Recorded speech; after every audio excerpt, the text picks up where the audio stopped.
Mascot horror. It's pretty terrible, isn't it?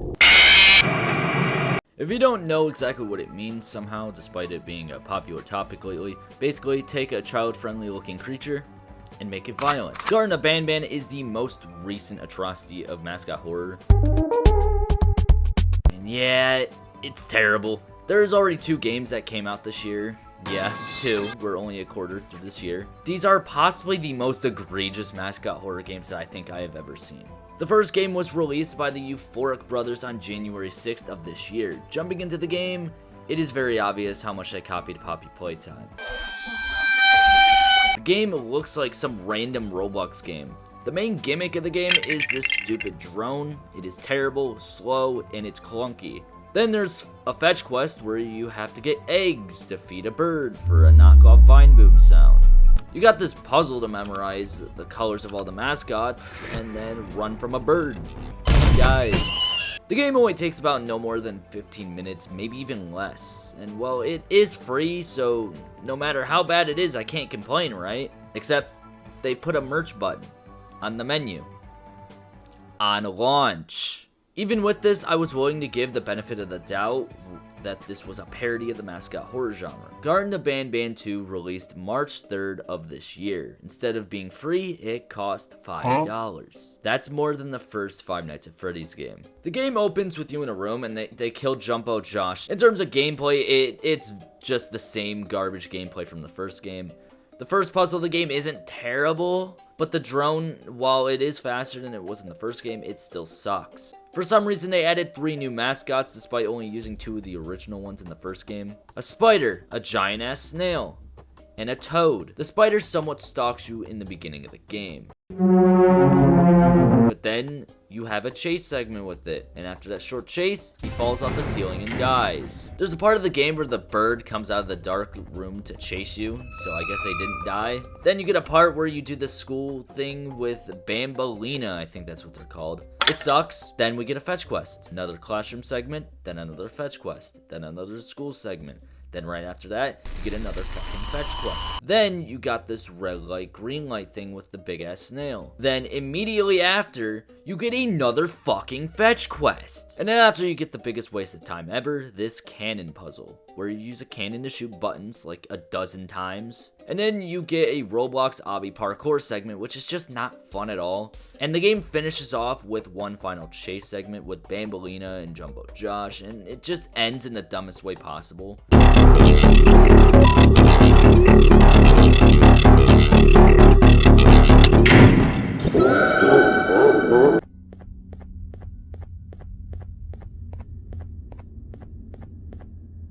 All of these gameplay parts of the game are literally just made to waste your time. They are this long just so you can't refund the game. Because trust me, if you refund the game, they like to cry about it. There's also voice acting in this game. It sucks. You got Banban. 3 birds with 1 stone. Voiced by one of the Euphoric brothers, and he just doesn't care. He sounds half asleep and not threatening at all. Bambalina isn't the worst, but the voice actors seems like they were doing their best, so I can't really knock them for it too much. But then you got the snail, which was just goofy. Hello? The game definitely does have a more understandable story, as in you can actually understand what's happening and got some sort of an idea of what might happen next. But here is something. Take a look at the credits. Why is this list so long? What in the game is actually theirs? You can even tell how obvious and out of place certain assets were, like this coffee machine. This doesn't look anything like any of the other assets in this entire game. Models of the game, which I think are their own, are also horribly designed, and not even just by how they look. Yes, they are the laziest designs you've probably ever seen in a video game. But just looking at this tweet from ML Spence, he even showed how to improve them because yes, the way these were modeled was terrible. And instead of taking this criticism and, using it to improve, the Euphoric brothers blocked him. Like any game developer does when you criticize them.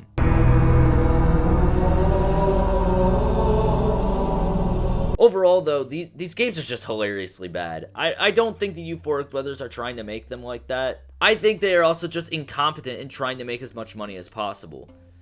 But they are funny in an ironic way. These are some of the most poorly designed games I've ever played, and they're pretty ugly to look at, I'm not gonna lie. And before someone uses the excuse that, oh, it's a small dev team of 2 brothers. However, my rebuttal to that is Nightmare of Decay. This is a game I made a video on a while ago. It is an indie horror game by one guy. Yes, one guy. It is only $5, and it is about 3 hours long. It may not be a mascot horror game, but it is still an indie horror game nonetheless, made by a small dev team. So it's a fair comparison. Go buy that and try to explain to me how you can excuse Garten of Banban. Garten of Banban just should not be excused just because of a small dev team. They deserve the criticism they gotten. They don't deserve the harassment and possibly what they claim their family's lives being endangered. They don't deserve that. And this is also not their first game that they made. However, I don't want to look into them after seeing a game about school shootings and Egghead Gumpty.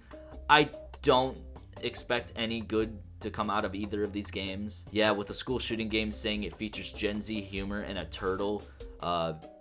No, I don't think I can respect you enough to play your game when you have that in it. We should honestly just not support Garten of Banban. These games are shit. Poppy Playtime is also shit, but you can tell that there's effort put in. Not saying that there isn't at least a tiny bit of effort put into Garten of Banban, because game development is hard and it requires effort no matter what. But it's Garten of Banban. You look at this game, you can barely see any effort put into it. And yeah, that's really all I have to say about this terrible game. Like the video, please, so I can feel validated. Subscribe so I can have a Subway sandwich. And if you enjoyed the video, good. Now goodbye.